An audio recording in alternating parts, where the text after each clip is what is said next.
একটা নতুন রোল আজকে 30শে মে শুরু হলো। এটা একটা ছোট্ট জার্নি আছে। জার্নিটা হচ্ছে যে আমি যখন বাংলাদেশ ক্রিকেট টিম থেকে অ্যাজ এ প্লেয়ার রিটায়ার করিনি, বাট শেষ হয়ে গিয়েছিল। তারপরে গত 18 বছর আমি এই 19 বছর ধরে আমি এই ক্রিকেট উন্নয়নের কাজ করে যাচ্ছি আইসিসি এবং এসসিসিতে। তা এটা একটা নতুন হাইটের আমার জন্য বলবো যে একটা পরীক্ষা বা একটা সুযোগ। তো এই সুযোগটা আমি বাংলাদেশ ক্রিকেটের আপনাদের কাছ থেকে শত শত প্রশ্ন পেতাম যে আপনাকে ডাকা হয়, আপনি আসেন না কেন, আপনি কি সুযোগ পেলে আসবেন। সত্যিকার অর্থে এই প্রথম গত মাসে এপ্রিল মাসের শেষের দিকে আমি একটি কল পাই আমাদের ন্যাশনাল স্পোর্টস কাউন্সিল থেকে, এবং বলা হয় যে আপনাকে একটা সুযোগ দেওয়া হবে, আপনি কি সুযোগটা গ্রহণ করবেন। আমি যে আপনাদেরকে এত প্রমিস করতাম বা আমি ওয়েট করতাম একটা কলের জন্য, সেই কলটা আমি যখন পেয়ে গেছি তখন আর আমি পিছনে তাকাইনি। আমার একটাই লক্ষ্য ছিল যে কিভাবে এই কলটাকে আমি রেসপেক্ট করতে পারি। তারপর পর্যায়ক্রমে আজকে 30শে মে আমাকে আমাদের সম্মানিত ক্রিকেট বোর্ডের ডাইরেক্টররা আমাকে নির্বাচিত করেছেন, এবং আমি এই কলটা পেয়েছিলাম আমাদের সম্মানিত স্পোর্টস উপদেষ্টার কাছ থেকে, এবং আই ওয়াজ অনার্ড যে এরকম একটা কল তিনি আমাকে করেছিলেন।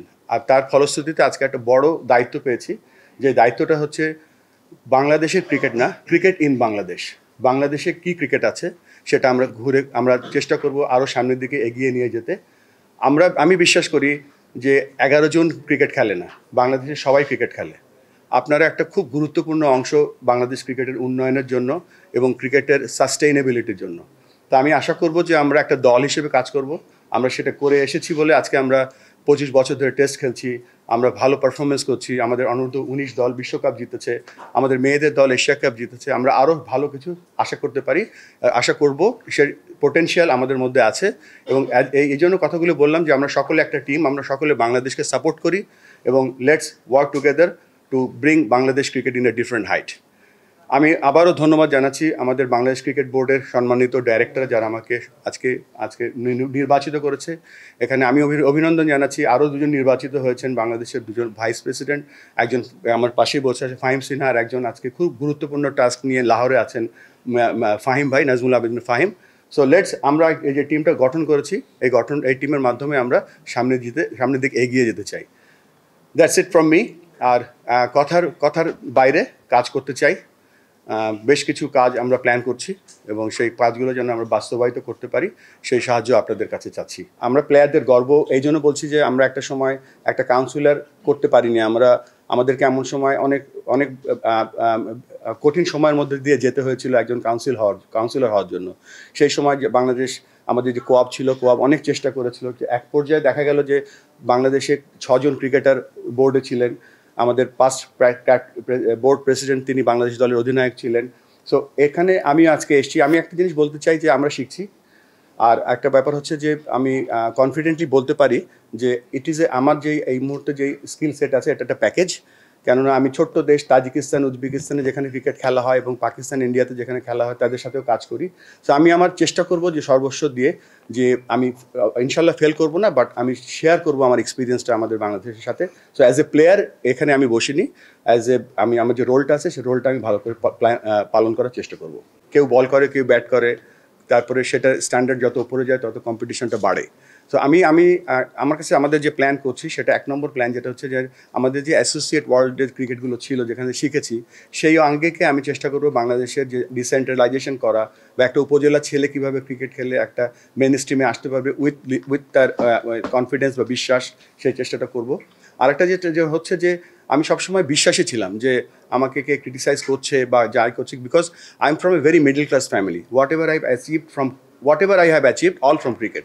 এই ক্রিকেটের সাথে আমি কখনো কোনো নেগোসিয়েশন বা করিনি, করবো না। তো এটা একটা ব্যাপার, এই জন্য আমি সবসময় সত্য কথা বলার চেষ্টা করি, because this is my not only bread and butter, this has given everything to me.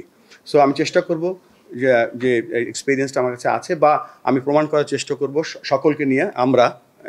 আমি শব্দটা উচ্চারণ করতে চাই না, আমরা চেষ্টা করব যে বেস্টটা দিতে, বা আপনার যে সেকেন্ড কোশ্চেনটা ছিল সেই অনুযায়ী আমি প্রমাণ করতে চেষ্টা করব। আজকে আমি শুরু করলাম এগান, আবার বলছি বারবার করে, এটা তো সামনেই বলে দেবে সব কিছু। তবে আমি এটা বিশ্বাস করি যে একটা ক্রিকেট দল বা একটা দেশ তখনই এগিয়ে যায় যখন দল হিসেবে কাজ করে। একটা বোলার কিন্তু কখনো একলা বল করতে পারে না, তার ফিল্ডার দরকার হয়, উইকেট কিপার দরকার হয়। আমরা এক এক সময় এক একটা রোল প্লে করব, চেষ্টা করব সেই জিনিসটা এস্টাবলিশ করার জন্য। আমার এই কয়েকদিনের এক্সপিরিয়েন্সে এমন কিছু মনে হয়নি যে তার কারো কথায় চলতে হতে পারে। ক্রিকেট একটা ভেরি আমি বলবো যে কালচারাল গেম। এখানে ভেরি হাইলি টেকনিক্যাল গেম। এখানে ক্রিকেটটা কেউ কাউকে শেখাতে পারে না। প্রসেস, যে আপনি যে বললেন যে কিছু যেগুলো এসছে সেগুলো তো আমি আজকে এসছি, আমি সেগুলো দেখব এবং আমাদের এখানে যে দল আছে আমরা সেটা দেখব, তারপরে আমরা আপনার এই কোশ্চেনটার অ্যাকচুয়াল উত্তর দিতে পারবো। আমার কাছে মনে হয় যে এই রোলটা আরও বেটার রোল, যেখানে আমাকে হয়তো কম কাজ করতে হবে বা মোর ডাইরেকশন দিতে হবে with the help of all the other experience directors. So এখানে আমার কাছে মনে হয় যে নট অনলি প্লেয়ার ডেভেলপমেন্ট, আমি যে কথাটা বলেছি বাংলাদেশের ক্রিকেট ইন বাংলাদেশ, সেটা আরও ভালো করে জানতে পারবো। এটা একটা খুব ভ্যালিড কোশ্চেন করেছেন আপনি। আমার কাছে মনে হয় যে এখানে আমাকে আজকে নির্বাচিত করা হয়েছে বাংলাদেশ ক্রিকেট বোর্ডের প্রেসিডেন্ট হিসেবে 3 মাসের জন্য না, আমি নির্বাচিত হয়েছি আজকে। সো আপনারা জানেন যে এর আগে আমি চাকরি করতাম আইসিসিতে, এবং আমি তাদের কাছে অনেক কৃতজ্ঞ যে আমি সেই জার্নিটাতে অনেক কিছু ম্যানেজমেন্টের কাজ শিখেছি, তাদের কাছে আমি কৃতজ্ঞ। এবং তারা উইলিংলি আমাকে বলেছে you should go and help work for your country. So এখানে কোনো আমার কাছে আইসিসির সাথে কোনো 2 মাস বা 3 মাসের কোনো চুক্তি নেই। আমি বেসড অন মাই নিড আমি এখানে কাজ করব, এবং সেটা অবশ্যই কোনো টাইম ফ্রেম নেই এখানে। যেহেতু সময়টা কম, আমরা জানি যে টেস্ট ম্যাচ 5 দিনের হয়, ওয়ান ডে হয় 7 ঘন্টার। তা আমি একটা কুইক T20 ইনিংস খেলতে এসেছি এখানে। সো একটা ভালো T20 ইনিংস খেলবো, যে ইনিংসটা আপনারা সকলে মনে রাখবেন, এবং চেষ্টা করব ওভারঅল বাংলাদেশে যে ক্রিকেটটা যাতে একটা সবাই খেলতে পারে, সবার খেলা হয়, আমাদের একটা স্টেটমেন্ট হয় ক্রিকেট সবার জন্য, এরকম একটা কাজ শুরু করে দিয়ে যেতে চাই। এর আগেও বলেছি যে আজকে আমি শুরু করলাম, তো আমি আর একটু ডিটেল জানি, একটা ফ্রেমওয়ার্ক মাইন্ড নিয়ে এসেছি যেখানে ক্রিকেটের কাজ করব। বাট এখানে যেহেতু আরও বেশ কিছু যাই জিনিসগুলো এখন তৈরি হয়েছে, সেগুলো আরেকটু বেটার জেনে তারপর আমি বলতে পারবো। এটা তো ভবিষ্যৎ বলে দেবে। এটা আমি পাস্ট কিছু নিয়ে এই মুহূর্তে কমেন্ট করতে চাই না। কাজের আমরা অ্যাজ এ বলেছি যে একটা টিম হিসেবে আপনাদেরকে নিয়েই, সবাইকে নিয়েই কাজ করব। আর প্রথম কোশ্চেন যেটা করেছিলেন টাইম ফ্রেমটা, এই জন্য বলছি না যে আমার কিন্তু এখানে লম্বা সময়ের জন্য আমার এখানে আসেনি, এটা আমি বলতে পারি। তো এই জন্য বলছি যে এটা কোনো এক্স্যাক্ট টাইম নেই, বাট আমার অন্য এজেন্ডা আছে। অন্য এজেন্ডা হচ্ছে আমি যেহেতু ক্রিকেট উন্নয়নের কাজ করি, আমি সেটা কন্টিনিউ করব। এটাও একটা শর্ট টার্ম অ্যাসাইনমেন্ট হিসেবে নিয়েছি, এর বেশি আমি কিছু বলতে পারছি না। যেমন আজকে সকালেই দেখলাম একটা নিউজ, কোথায় জানি ওই হোয়াটসঅ্যাপে এসছে, আমি প্রথম প্রেসিডেন্ট 12 লক্ষ টাকা বেতন নিয়ে কাজ করছি। তো এই ধরনের এগুলো একেবারেই অসত্য কথা। তারপরে এসছে যে আমি নাকি সিইও হওয়ার জন্য অনুরোধ করেছি, বা একটা নাম্বারও বলা হচ্ছে সেখানে। এগুলো একেবারেই সত্য কথা নয়, কোনো ফোরামেই আমার সাথে আলোচনা হয়নি। তো এরকম আসবে। এখন আমি আশা করব যে যারা এই কাজগুলো করছে, আমার মনে হয় করবে না, কেননা end of the day cricket plays with playing condition. তো আমরা প্লেইং কন্ডিশনের মধ্যেই থাকার চেষ্টা করব। আমি প্রথমেই ক্ষমা চেয়ে নিচ্ছি আপনাদের কাছে, এটা আমার উচিত ছিল আগেই, যে গত 3 দিনে প্রায় কয়েকশো ফোন পেয়েছি, এবং আপনাদের অনেকের ফোন ধরিনি, আপনারা রেগে আছেন আমি জানি। সো আপনি যে ক্ষমা করে দেবেন এই জন্য। আর যে কথাটা বললেন, আমরা এখানে চেষ্টা করব, যেমন ধরেন ক্রিকেট অপারেশনসের যিনি চেয়ারম্যান, ক্রিকেট অপারেশন নিয়ে কথা বলবেন, যিনি ফাইন্যান্স, যিনি মিডিয়া, যেখানে কমার্শিয়াল, যেই জায়গাটা আছে তাদের দায়িত্ব থাকবে সেটা। এবং আমাদের মিডিয়া ডিপার্টমেন্টের প্রধান আছেন এখানে, ইফতেখার মিটু ভাই, তিনি একটা গাইডলাইন করবেন। আমি ওই কথা বা কাজের জায়গাটা যেহেতু আমি একসময় খেলতাম, মিডিয়ার সামনে অনেক এসেছি, তো ওই মিডিয়া ক্রেজটা নেই, চেষ্টা করব না আসতে। আপনারা যদি আমাকে কম চান তাহলে আরও বেটার হয়। এর আগের অর্গানাইজেশন ছিল ইন্টারন্যাশনাল ক্রিকেট কাউন্সিল, সেখানে আমি ডেভেলপমেন্ট ম্যানেজার এশিয়ার জন্য কাজ করেছি 8 বছর, সব মিলিয়ে 10 বছর এসিসি যাওয়ার পরে। তো সেখানে আমি একটা বেতন পেতাম। সো আমি যখন এখানে আসি, তখন আমার অর্গানাইজেশন বলেছে যে যেহেতু তুমি একটা নতুন কাজে যাচ্ছ, you won't get paid. So ওইটার হিসাব করে এখানে কিন্তু কখনো, আমি জানি বাংলাদেশ ক্রিকেট বোর্ডের প্রেসিডেন্ট, কখনো এটা একটা অনারারি রোল, তো এখানে কখনো চিন্তায়ও আসেনি যে এটা কোনো পে রোল হতে পারে কিনা। ইম্পসিবল, এটা না, অ্যাবসলিউটলি ফলস। এক্সেলেন্ট। আমার কাছে আমরা কিছু প্ল্যান করছি, সেই প্ল্যানগুলোর এক্সিকিউশন কাল থেকে আমরা শুরু করব। কালকে আমাদের প্ল্যানটা শেয়ার করব আমাদের বোর্ডের সাথে সবাই, তখন আমরা কাজ শুরু করব। আপনার যে প্রশ্নটা আছে ক্রিকেটের ভাবমূর্তি, নিচে নেমে গিয়েছে কিনা জানি না, বাট আমরা সামনের দিকে এগিয়ে নিয়ে যাওয়ার চেষ্টা করব। কেননা ক্রিকেট বাংলাদেশের একটা সবথেকে পপুলার খেলা, এবং ক্রিকেট এই খেলাটা যাতে সামনের দিকে এগিয়ে যেতে পারে। এবং আমার যেই এর আগের অর্গানাইজেশন আইসিসি বাংলাদেশ নিয়ে অনেক গর্ব করে, বিকজ অফ বাংলাদেশের যে ভিউয়ারশিপ আছে, বাংলাদেশের ক্রিকেট ফলোয়ার আছে, এটা ইভেনচুয়ালি এটা আইসিসির অ্যাকাউন্ট। সো চেষ্টা করব সেটা সামনের দিকে এগিয়ে নিয়ে যেতে। আমি ঢাকায় এসেছি আজকে 8 দিন, এবং আমি খুব একলা একলা ঘুরতাম। হঠাৎ করে আমি একদিন মসজিদে যাচ্ছি কারণ বাজার দিয়ে, হঠাৎ করে দেখি উনি একটা দোকানে বসে টঙে চা খাচ্ছে। মানে লুকিয়ে ছিলাম, বাট ওনার কাছে ধরা পড়ে গেছিলাম আমি। এনিওয়ে, সো আজকে আমরা আমাদের যে আলোচনা ছিল, সেই আলোচনায় আমরা জাস্ট টাচ বেজে আমরা আলোচনা শুরু করেছি। আমরা আরেকটু ডিটেল এর পরের মিটিং আপনাদের বলতে পারবো। দুটোই খুব গুরুত্বপূর্ণ জায়গা। You are absolutely right. আমাদের কিন্তু মেইন ফোকাস ক্রিকেট। অবশ্যই ক্রিকেটের আশেপাশে ক্রিকেট সংক্রান্ত জিনিসগুলোও থাকবে। আমরা চেষ্টা করবো ক্রিকেট ন্যাশনাল টিমের পারফরমেন্স, এজ গ্রুপ টিমের performance, talent identification, coach development, এগুলো আমাদের one of the main focus. তবে একটা ঠিক যে ক্রিকেট টিমের পারফরমেন্স হয়তো একদিনে উন্নয়ন হবে না, বাট আমরা একটা প্রসেস রেডি করবো, যে প্রসেসের মাধ্যমে আমরা ভালো পারফরমেন্স খুব তাড়াতাড়ি আশা করতে পারবো। প্রথমে আমি দেখবো, আমি এর আগেও বলেছি যে আমি কিন্তু আমি পেশাদার লোক। আমি ক্রিকেট আমার পেশা। একসময় খেলতাম, তারপরে ক্রিকেট উন্নয়নের কাজ করছি। এটা আমি চ্যালেঞ্জ হিসেবে নিয়েছি।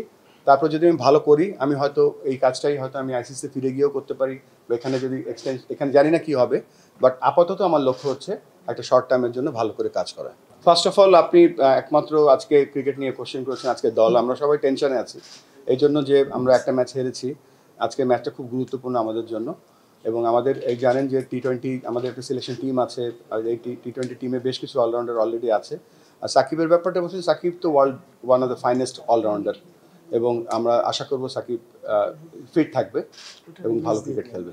না, উপদেষ্টার কলের সাথে তো এটার কোনো সম্পর্ক নেই। উপদেষ্টা তো সিলেক্টর না। তবে এটা আমাদের যে ক্রিকেট বোর্ডের যে সিলেকশন কমিটি আছে তারা দেখবে, এবং আমাদের সিলেকশন একটা প্রসেস বা একটা সিস্টেম আছে, তারা সেটা ফলো করবে, এবং সেটা আমরা রেসপেক্ট করবো। আচ্ছা, 1 নম্বরের প্রশ্নটার উত্তর দেই আমি।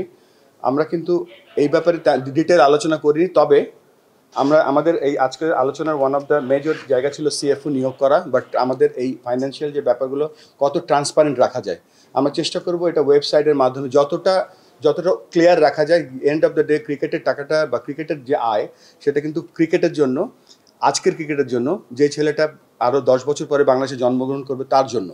সো অবশ্যই এই টাকা, এই যে ফান্ডগুলো আছে, সেগুলো কীভাবে আমরা আরও বেটারভাবে এবং বেটার ওয়েতে আমরা ইউজ করতে পারি, বা আমরা এমন একটা জায়গায় এটা ব্যবহার করতে চাই, বা আমরা কন্টিনিউ করতে চাই, বা বলতে পারেন যে আমরা আরও ডিটেল জানতে চাই, তখন আমরা এটা নিয়ে কাজ করতে পারবো। তারপর এন্ড অফ দ্য ডে অবশ্যই আমরা এটা রিইনভেস্টিগেট করব।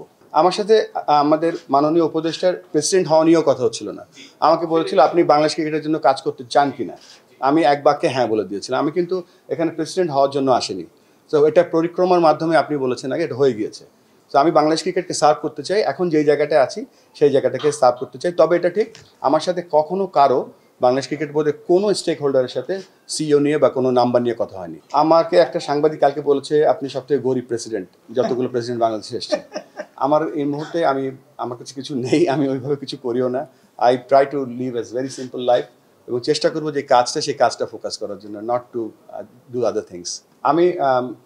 আমরা বলতে চাচ্ছি যে ফ্যাসিলিটি নিয়ে অবশ্যই মাহবুব ভাই বলতে পারে আমার থেকে বেটার। তবে যেই ক্রিকেট উন্নয়নের কথা যেটা দেব ভাই বললেন, আমাদের কিন্তু প্রায়োরিটি নাম্বার 1 হচ্ছে দেশে ক্রিকেট ছড়িয়ে দেওয়া। আমরা অনেক বছর ধরে আমরা বলে চলেছি যে বাংলাদেশের, আমরা জানেন 2000 সালে যখন আমরা টেস্ট স্ট্যাটাস পাই, তখন আমরা প্রমিস করেছিলাম আইসিসির কাছে, আমাদের যে পেপারটা ছিল যেখানে বাংলাদেশ ক্রিকেটের আমরা ডিসেন্ট্রালাইজ করব, বা আমাদের রিজিওনাল ক্রিকেট বডি হবে। সো সেটার একটা প্রধান কাজ আমরা এবার করব এবং করে দিতে চাই। সেটা ফ্রেমওয়ার্ক অলরেডি রেডি, কালকে আমি বোর্ডের কাছে প্রেজেন্ট করব, আমরা সেটা নিয়ে আলোচনা করব। সেই জায়গাটায় 3টা ক্রিটিক্যাল সাকসেস ফ্যাক্টর থাকবে। একটা হচ্ছে যে আমাদের country wide robust coaching system থাকবে, সব জায়গায় কোচ থাকবে, যাতে কোচের চোখ আর একটা সাধারণ মানুষের চোখ এক নয়। সো আমরা সেটা চেষ্টা করব সব জায়গায়, এবং ট্যালেন্ট আইডেন্টিফিকেশন করব।